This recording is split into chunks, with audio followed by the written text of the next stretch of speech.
1-2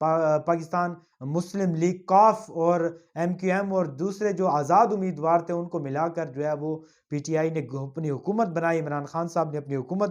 تو کسی قسم کی بھی کوئی بل پاس کرانا ہو، کوئی سادہ قانون سازی کرانی ہو، کوئی بجٹ کا معاملہ ہو، تو سب سے پہلے عمران خان صاحب کی حکومت جو ہے وہ کمپرومائز کرے گی، ان کے جو مطالبات ہیں وہ مانے گی. اب دیکھیں مسلم لیگ کاف جو ہے وہ بات بات پر جو ہے وہ ناراض ہو جاتی ہے.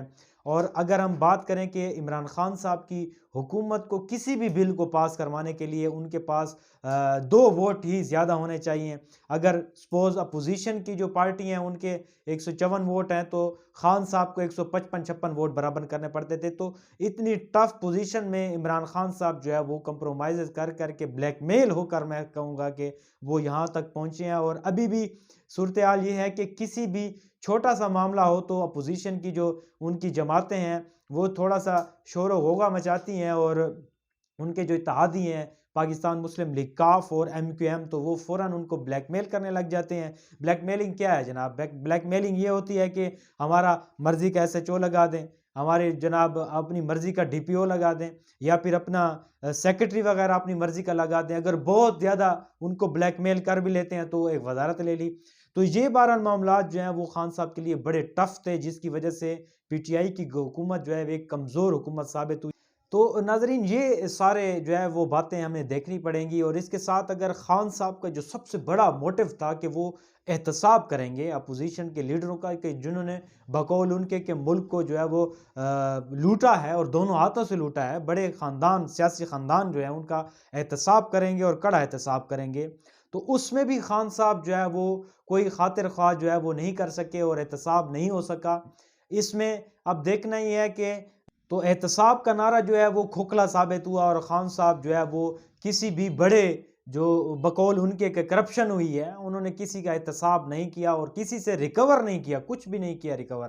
تو یہ اس وجہ سے بھی خان صاحب کا جو ایک پاپولیرٹی ہے اس میں بھی کافی زیادہ کمی آئی ہے.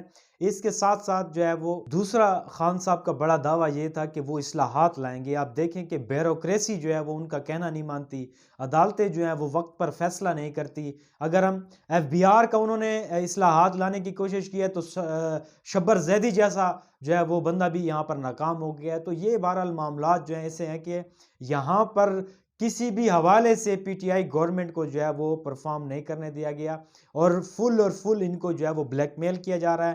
اور یہاں سے بلیک میلنگ میں جو PTI ہے وہ ان کو کمپرومائز کرنے پڑتے ہیں. بیوروکریسی ان کا کہنا نہیں مانتی، عدالتیں وقت پر فیصلہ نہیں کرتی، دوسرا ان کے پاس آپشنز نہیں ہوتے.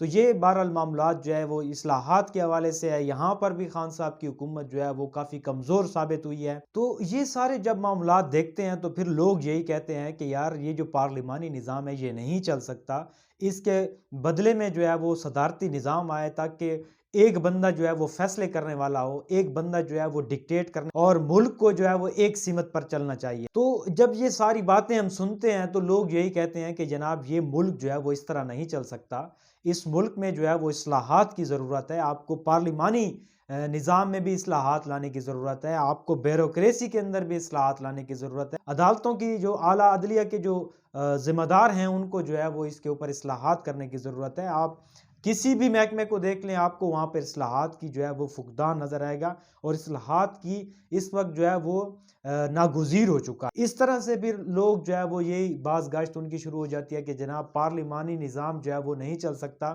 بلکہ یہاں تک میں آپ کو کہوں کہ ایک ملک کے جو ہمارے مایہ ناز اور سینئر تجزیہ کار ہیں حسن نثار، وہ یہی کہتے ہیں کہ 15 سال کے لیے جو ہے وہ ڈکٹیٹر کو لانا پڑے گا جو کڑا احتساب کرے. لوگ یہی کہتے ہیں کہ احتساب کے بغیر جو ہے وہ ملک جو ہے وہ ایک سمت پر نہیں چل سکتا. یہاں پر لوگ جو ہے وہ دماغ سے کم اور معدے سے جو ہے وہ زیادہ سوچتے ہیں. باتیں ہم سنتے ہیں تو اس میں ہمیں دیکھنا پڑتا ہے کہ خان صاحب کے علاوہ ہمارے پاس آپشنز کیا ہیں. اب ادارے یا ذمہ دار جو بھی ہماری بیوروکریسی ہے، اب یہ ساری باتیں جس طرح ہم سنتے ہیں تو ہمیں یہ پتہ چلتا ہے کہ اصل میں جو ہے وہ ذمہ دار کون ہے، اور یہ جو نظام ہے وہ ایسے نہیں چل سکتا ہے. پھر ہم یہ بھی دیکھتے ہیں کہ عمران خان صاحب کے علاوہ جو ہے وہ آپشنز کون سے ہیں. آپ دیکھیں کہ نواز شریف ان کو بھی موقع ملا ہے اور بار بار ملا ہے. پیپلز پارٹی جو ہے اس کا بھی المیہ یہی ہے، ان کو بھی بار بار موقع ملا گیا ہے. تو ملک کی جو حالت ہے وہ جو کی توں ہے. تو اب دیکھنا یہ ہے کہ ان کے پاس آپشنز کون سے ہیں. آپشنز بھی تو نہیں ہے نا ناظرین. اگر آپشنز ہوتے تو پھر ان میں سے جو ہے وہ بندہ سلیکٹ کر سکتا ہے. ان میں سے جو ہے ایک چیز سامنے آتی ہے کہ یار چلو خان صاحب کی پالیسیاں ٹھیک نہیں ہیں, خان صاحب کو ٹیم صحیح نہیں ملی, یا خان صاحب کے اور کوئی معاملات ہیں جن کے اندر وہ پرفارم نہیں کر رہی, خان صاحب پرفارم نہیں کر پا رہے, یا خان صاحب کی اور مسائل ہیں, یا جو بھی نظام چل رہا ہے وہ یہاں صحیح سمت پر نہیں چل رہا. تو آپشنز بھی تو نہیں ہے ناظرین. اگر ہمارے پاکستان کے پاس آپشنز ہوتے تو ان میں سے بھی سلیکٹ ہو سکتا تھا. بہرحال اب لوگوں نے یہ کہنا شروع کر دیا ہے کہ جناب یہ جو نظام ہے پارلیمانی نظام, یہ درست نظام نہیں ہے. کیا خان صاحب کو دوبارہ موقع دیا جائے اور اسی نظام کے ساتھ دیا جائے؟ تو پھر یہ جو نظام ہے یہ آلریڈی جو ہے وہ فلاپ ہو چکا ہے. اس میں بہت زیادہ مسئلے ہیں. آپ کو کسی بھی ادارے میں آپ کو ڈائریکٹ جو ایک سمت ہے وہ نظر نہیں آتی, اور وہاں پر آپ کو ورک اس طرح سے نظر نہیں آتا جس طرح سے عوام کی توقعات. ناظرین اس کے اوپر تو ہم یہ جب چیزیں سامنے آتی ہیں تو آپ دیکھیں کہ پاکستان میں کوئی بھی ادارہ جو ہے وہ آئیڈیل پرفارم نہیں کر رہا. تو اس میں اصلاحات کی ضرورت ہے. اس میں مسئلے ہیں, آپ کی عدالت جو ہے عدالتیں وقت پر فیصلہ نہیں کرتی. آپ کی پولیس ہے, وہاں پر آپ کو پتہ ہے کہ کھلم کھلا جو ہے وہ کس قسم کے جو ہے وہاں پر بیہیویئر ہوتا ہے, کس قسم کی وہاں پہ رشوت چلتی ہے. آپ اپنے وابڈا کو دیکھ لیں, آپ اپنے دیگر جو ادارے ہیں ان سب کو دیکھ لیں, آپ کو وہاں پر اصلاحات کی جو ہے وہ کمی نظر آئے گی. اور ہم اپنے حصے کی شمع جلائیں, اور اپنے حصے کی شمع جلاتے ہوئے ملک کو جو ہے وہ ترقی کی طرف گامزن کریں, لیکن اس کے اوپر جو ہے وہ کافی زیادہ. تو جی ناظرین, یہ جو میں نے سارا پس منظر آپ کو بتایا ہے, اس کا بتانے کا مقصد یہی تھا کہ پاکستان کے اندر صدارتی نظام کی جو بازگشت شروع ہے وہ کس وجہ سے ہے. یہ بہت بڑا ایک وسیع ٹاپک ہے جس کے اوپر ہم وقتاً فوقتاً انشاءاللہ بات کرتے رہیں گے.